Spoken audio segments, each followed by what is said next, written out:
three really very important relationships that I do not joke with my mechanic. In fact, I have a mechanic whose daughter's wedding I couldn't attend, and I had to apologize. Like, see, my guy, no vex, because of how much value this relationship is to me. And then I think my medical doctor friends, I don't joke with my relationship with them, because health is wealth. And really, if you have a medical doctor who's your friend, who you could consult pro bono, from time to time, is something that I think you value. And then you see a lawyer. As far as you're going to be signing contracts or you're going to be doing business, you need a lawyer. These are people that you should not even joke with. These are advisors that you should not even joke with. Your health, your vehicular movement, and then your, legal agreements. Now, there's a need for you to go through your legal documents when you're about to take an employment. What is the policy on leave and allowances? What is the policy on termination of employment? What is the policy on of course, it's usually said in the clauses that either you or the employer has the liberty to terminate this contract. However, for one person, and I'm not saying this as someone who is a legal practitioner, I'm not a lawyer, but from my understanding and sometimes the conversations I've had, however, if this is going to be terminated by either party, the company is liable to do this for you if it is abrupt. That's one.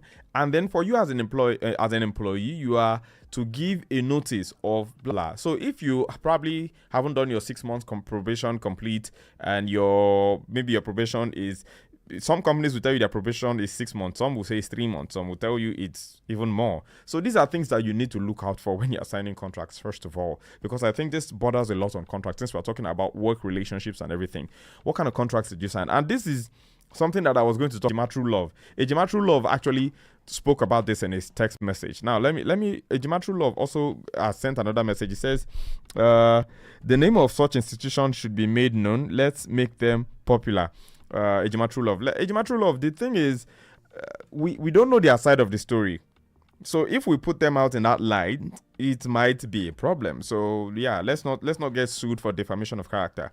As much as possible, we would see how we could help this young lady with probably pointing her in the direction of a lawyer, which she definitely needs to get, to see how she could wiggle out of this. But then, putting the organization's name out in the open right now, putting them on blast without, doing the proper research and whatsoever, might be detrimental to the interest of this story and to us ourselves, you understand? Let me see who this caller is. Hello, good evening. Hello? Hello? Yes, good evening. What's your name and where are you calling Super FM from? Yeah, good evening. My name is Stanley. Hi, Stanley. How are you doing tonight? I'm doing good. Hello, Stanley. Hello. In preference to you giving them their 30 days, because these are some of the things. Yes, it might seem nice and juicy, a company who probably treated you well while you were there. You don't know what kind of legal action they could take on depending on you breaching the contract. And yes, I'm scared to say that maybe you actually signed a contract that says you should give them a 3 months notice, and you probably didn't know you signed that. So it's always better for you to look through your contracts. In fact, first send to you via email for you to go thing and then agree or disagree with some clauses, and then get the physical one, and then maybe share that with your lawyer. Your lawyer goes through it to see whatever intricate details they are that you might not understand because you're not learned in that way. So it is necessary that we take a very, very keen and astute look at contracts before we sign them. Let's see who our caller is. Hello, good evening. Hello? Yeah, good evening. Yes, good evening. What's your name and where are you calling from? This is Stanley. Oh, Stanley, thanks for calling back. Stanley, please go ahead. Yeah, happy Easter. Same to you, my brother. I hope you had a lot of chicken and whatsoever there is to be eaten. No, actually, Easter is one of the best. Oh, really? Like, having spiritual to me, actually. Oh, wow. So I've been doing a lot of spiritual stuff. Oh, wow. Yeah. Oh. Yeah. It is well. Okay, so let's get to the conversation at hand. Yeah. Wasn't the last, some few weeks ago, we had a teacher who was supposed to be a GT and hello, Stanley. The line is breaking a bit. I can barely make out what you're saying. Could you be a little bit more audible, or maybe change the position of where you're sitting or something? Yeah. Okay. What I said last. Can you hear me? Is it clear? It's clearer now. Okay. I said wasn't there some few weeks ago we talked about one teacher who's supposed to be at duty and he left out someone else to replace him. Yeah, and it was about I think it was last week Monday. Yeah. Mm-hmm. Yeah. So you see, almost similar with this one, right? Just a little similar. Now, you see, I think there is a pattern with these teachers. I think there is a pattern. Which what is? I just discovered. There is a pattern, like, they just require to do whatever they want to do. Really? I mean, you just wake up in the morning and you want to leave. You just want to leave. So how about if the school doesn't have enough teachers to replace you at the moment you're leaving? So you just wake up in the morning, you say you want to leave. So are you trying to tell me, like, somebody say you should probably the name of the school? Now, if you bring the school authorities to speak over this, what do you think they will tell you? Would they just concur with what she said? Probably they would have their own side to the story as well. Of course. So these teachers, you don't just wake up in the morning and tell the school authorities that you want to leave. You're traveling, this and that. No, it doesn't work like that. But how long? But Stanley, Stanley, how long do you think is enough to give as a notice if you're leaving unemployment? Statutorily, what is? Number one, it depends the school at least when you got employment letter, at least it should be there. So you follow procedure. Now at least 6 months is okay. So now 6 months. It depends on the school because. Did you just say 6 months? Yeah, of course. To leave corporate employment. Okay. This thing did not come all of a sudden. You're traveling to abroad or wherever. It didn't just come all of a sudden. You know these processes.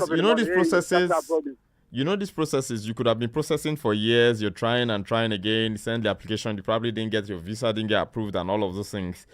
And eventually, you get approved, and they tell you, "Oh, your resumption is this date." It's not as if it was preempted, so it could happen to anyone. Okay. The 3 months notice that they are asking for. They are asking for 3 months. The school is asking her 3 months to give them a 3 months notice. That is fair enough. That is fair enough, man. Fair enough. That's fair enough. She wouldn't be able to travel for. Do it. Come on. Wow. Okay. Thank you very much, Stanley. She should pay them. She should pay them. No, it's not about thank you very much, Stanley. Okay, so she should pay them. Off. Okay, pay them off. Pay them off, of course. So how about if they didn't get enough? If they don't have enough teacher, I mean, so how are they going to replace her? Okay. So what do you want them to do? Great stuff. So she should find the way around it. People are saying she should go to court to take a lawyer. Take a lawyer to do what? Do what exactly? She deserves to have a legal. She deserves in matters like this. It's always great to have legal representation so you don't make more mistakes in your communication. When you go to court. No, you know that it doesn't necessarily have to be a court. It doesn't necessarily have to be a court conversation. It could be some form of an arbitration, set like alternate dispute resolution (ADR). Now it depends on the school. School can decide to they pardon her. They can just she should go and beg. They should pardon her. If this matter, like I hear people say, go to court. If you go to court, there's no way you can do that 3 months. It's not possible. There's no way you can do that 3 months because there is a procedure. This is organization. They have rules and regulations. You don't just walk in and walk out. It doesn't work like that. Okay, thank you very much, Stanley. Let's take some other calls. You should go beg them. Yeah. Okay, thank you very much. Of course, Stanley's of the opinion that you should go beg, and really that the 3 months is fair enough. Well, it's an opinion that can be had, and it's really very, very fair that Stanley said that. Okay, so let's see. I wanted to actually look at some more text messages, but then I see that a call is coming in. Hello, good evening. Hello, good evening. Yes, good evening. What's your name and where are you calling us from? My name is Emmanuel, calling from Amu Odofi. From Amu Odofi? Yes. Okay. How are you doing, brother? I'm doing fine. Okay, thanks for... Yeah? In case of that lady, Mm-hmm. But it's an agreement to answer. So yeah. That agreement to have an option.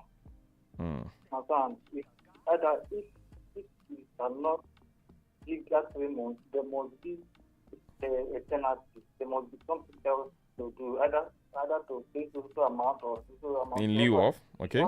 Yes. You ask from the lady to say what is the next. If they say if you cannot give that notice, there must be something else. Definitely. Yeah. Okay, So thank you you. have to happen. Thank you very much, Emmanuel. I appreciate you. I couldn't quite make out a lot of what you were saying because the line kept going back and forth. But I think you spoke extensively about her giving a notice, which, of course, if she can't pay the notice, if she can do the notice of 3 months, she might just do payment in lieu of, which is something that I know is well within the law of the country. Okay, so let me see, or around things like that, employment and everything. So more messages coming in, and I want to take a couple of them. This one says, good evening, OSYB. Let's be real. This is emotional blackmail. Blessing, no job should have this much power over your life. Get your documents in order and live with your head high. You are not their slave. Well, this is risky because, legal action being threatened. I think Blessing should have a conversation with a lawyer to ask questions, first of all, to see how you can wiggle out of this. Because if you actually did sign a document in the first instance that says that you have to do this, if you did sign a document, if you ever did sign a document that says, oh, you have to give them this, their notice, like, and this way, you cannot, except maybe you pay a, and I'm not like this, I'm not saying this as a lawyer, but then, of course, people say you pay the sum for that period, which should have been your salaries or whatsoever, in lieu of that, or probably a certain percentage. But I think if you have a proper conversation with a lawyer, who could help you maybe then negotiate some form of an ADR, an alternate dispute resolution means, it might be in your best interest. Because the truth is, and I was talking about contracts and how we signing contracts, whether as footballers or as teachers or as people who work in an organization, as a banker, lawyer, as a banker, a teacher, doctor, whatever it is you're working as. Just look at the clauses that are put in your contract and how those might affect you when you want to leave paid employment. Because there are some things that are written and would be interpreted to you, and you'll be like, wow, so I have to do this. And I know someone who was in a similar conversation, and in fact, she gave the first 3 months notice. They told her, oh, please, we've not found another teacher that can replace you. Can you give us another 3 months? And then she said, okay, well, and she did that because she was about to be married, and then she gave another 3 months notice. Now at the end of the 3 months notice that she gave, it was a different conversation. It was something rather different, that when they brought out the clauses and everything, and she had to get her lawyer, and then the lawyer said, oh, we have it on record that this person had sent you a 3 months notice, and then you pleaded with her, if you're defaming her character this way or saying she did this, she should have done that the first time she gave you the 3 months notice. And I think that was because of the record of the first 3 month notice she gave, was how she was able to wiggle out of it. And that was because she had a lawyer who had a proper understanding of all the proceedings and read through the contract. Now, it's always very nice. Let me say this to you, as a young person or someone who is about to get a job, or you are not even a young person, probably your former job, they didn't have to sign a contract and bring out some clauses. It was just, oh, you are hired, and then it was a gentleman's agreement. But then for some organizations, they take contracts seriously. They would sign a contract, they will ask you to go through it, they'll probably give you time to go through your contract and probably even give it to your lawyers. If you go through it and there's anything you do not understand or you do not agree with, there's always the leeway for you to minute and say, oh, this, that, I do not necessarily agree with this. Could you clarify what this clause means for me as far as this office is concerned? And some of the things you should actually always look at are your key performance indexes. What are the things that you will be graded on day in, day out at that job? What are the things that, and then let's talk about insurance, let's talk about healthcare, let's talk about pensions. People start jobs and they're not even asking, oh, what's the pension policy? What's the percentage the company is paying? What percentage am I paying? And how is this being deducted from my salaries? And, tax, value-added tax. These are some of the things you should look out for in your contract. While you're reading your contract, these things will be stated. If they are not stated, you have the right to ask, what's your policy on this? What's your policy on that? What's your policy on resignation? These are conversations that you must have. In fact, some people say, is it possible that is it not a red flag that I'm asking this at my employment when they are just employing me, that I'm asking about resignation? It is necessary you ask this question, because what if the person who was friendly at the time you were starting this job is not the one who will probably still be HR or whatsoever when you have to leave. And then, but you should be able to say, oh, I discussed this at that time and these were the things that were written. And you should have a trail of emails, It shouldn't even just be a verbal conversation. You should have a trail of emails actually detailing these things, and you're asking these questions and you're making sure that everything works to your best interest. You're allowed to be selfish at that point when you're about to sign the contract, to ask and read. If possible, ask them to give you enough time to go through it so that you're not in a fix at the point where things go a separate direction and it's almost as if it's World War II or 3 or 4. We need to do the due diligence of asking these questions. Now, let me see.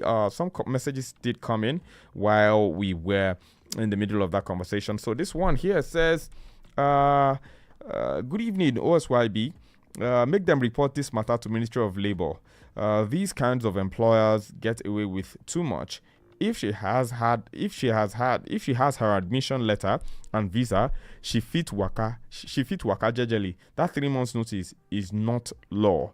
Well, yeah, it isn't the law, but then did she sign a contract that says she would give those 3 months notices? And then I even want to talk about workers unionizing and workers, doing the necessary. My dear sister, you've had colleagues who actually worked in that organization before, and notably, you've had one who left, who gave the 3 months notice, and the owner of the school still went to defame her character elsewhere. I think at this point, you can, if 2, 3, 4, 5, 6 people can have a conversation, with the Ministry of Labor or looking into the labor laws of Nigeria and putting this out, that this organization is asking its employees, and we have been employees, to give 3 months notice. In situations like this, I think it is necessary that you people need to, face this as a united front. Let it not just be one person. Yeah, and see how much struggles you are having now because you want to leave. And it's for a good cause. You want to further your education. It's an opportunity for you to go abroad, study, and make yourself better. Yeah, that's an opportunity that every teacher or individual is looking for right now in Nigeria. So if that has come to you, I'm thinking this shouldn't just be something that you let go the way it is. Yeah, find the right legal counsel for this one. See if you can do some level of ADR, and ADR is an alternate dispute resolution technique, which is, aside taking yourself to court and drag the case forever and ever and probably lose your admission or whatsoever, why not seek ADR? Find a lawyer that can help you find some ADR. That's hoping that you probably, that's in the case where you signed something that actually maybe sort of gives the school a legal right to sue you for this, because if you signed that you're going to give them a 3 months notice, probably you didn't read the contract the proper way or didn't interpret it the proper way, and you didn't know that that's a 3 months notice that you actually mandatorily must give because you signed the contract. Then you might need to find a lawyer that can help you wiggle out of it through ADR or whatsoever means. I'm just screaming ADR because you might not want to go the full length of going to the court and fighting this out, because it will take a lot of time. I think that was what Stanley was hinting at, because court cases can take quite some time, and really you have to travel out of the country in how many weeks? And let's hope that doesn't even scuttle the entire process for you. So we need to, not act irrationally here. But I want to say that if your other colleagues can, stand up against this, because a lot of people have sent in messages to say this is not the law.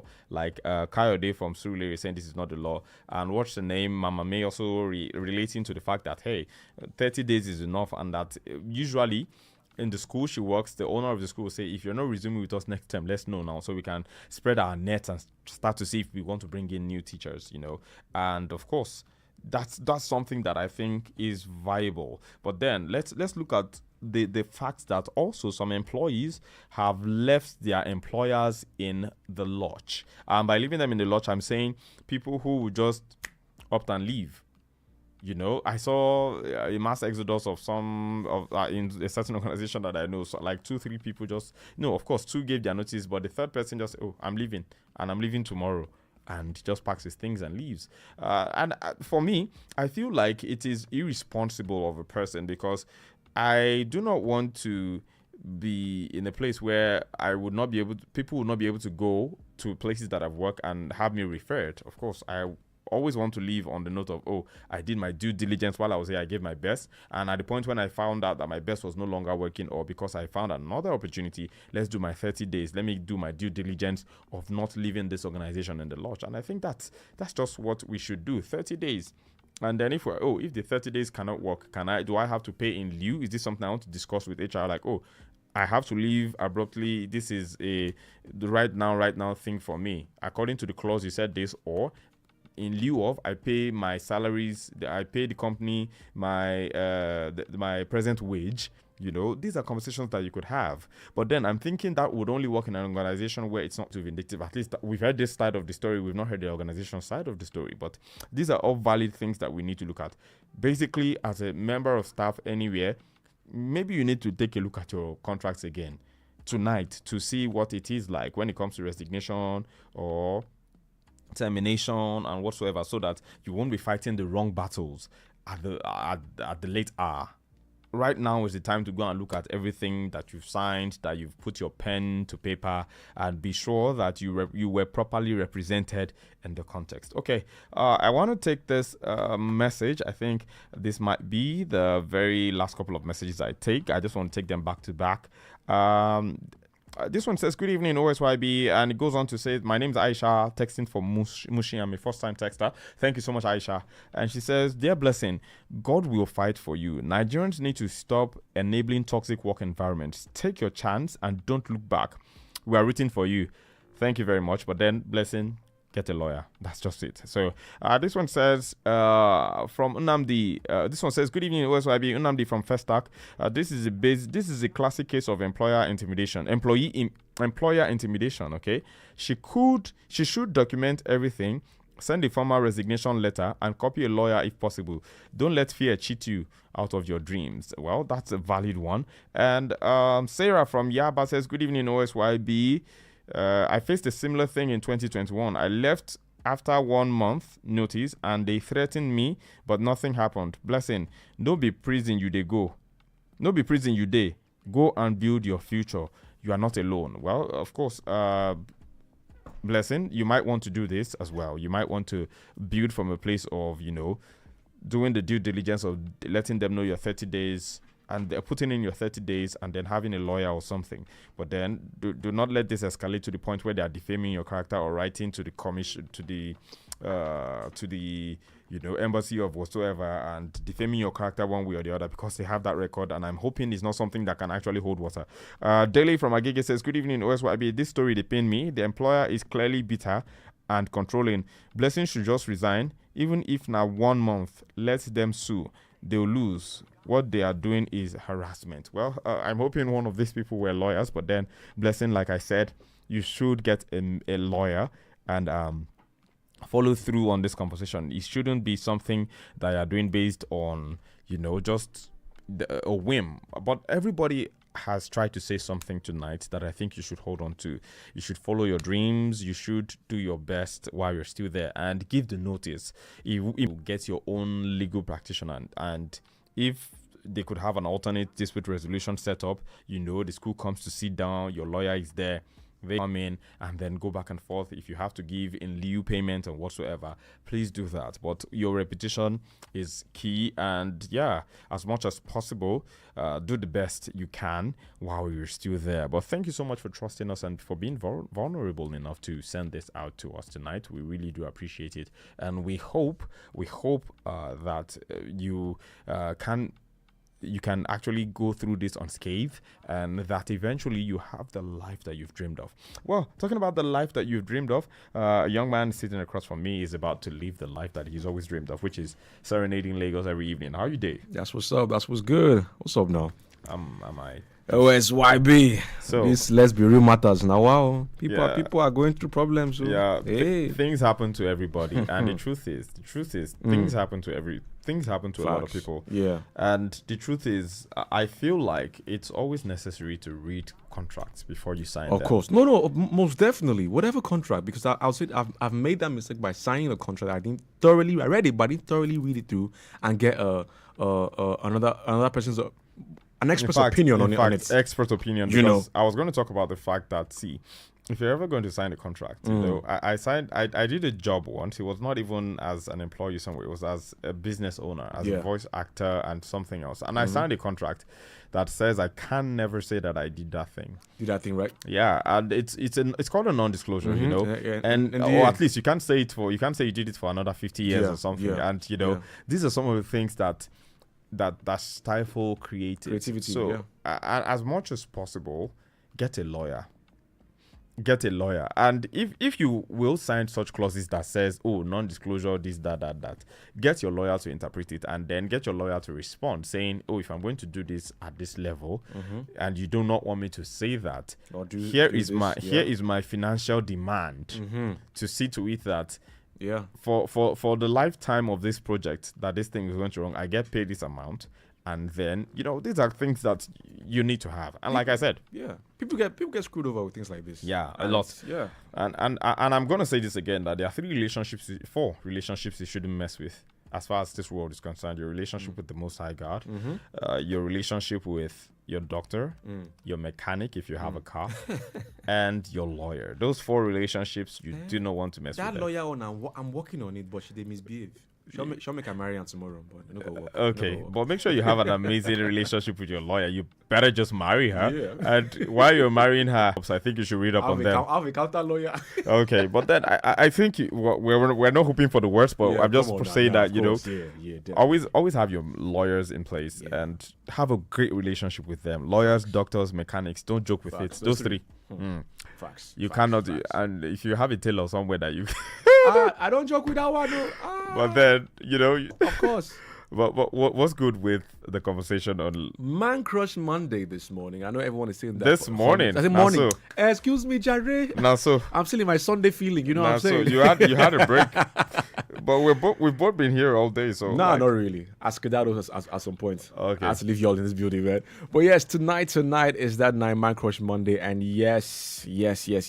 I'm asking this question. I need an honest answer. As a guy, I need an honest answer from you.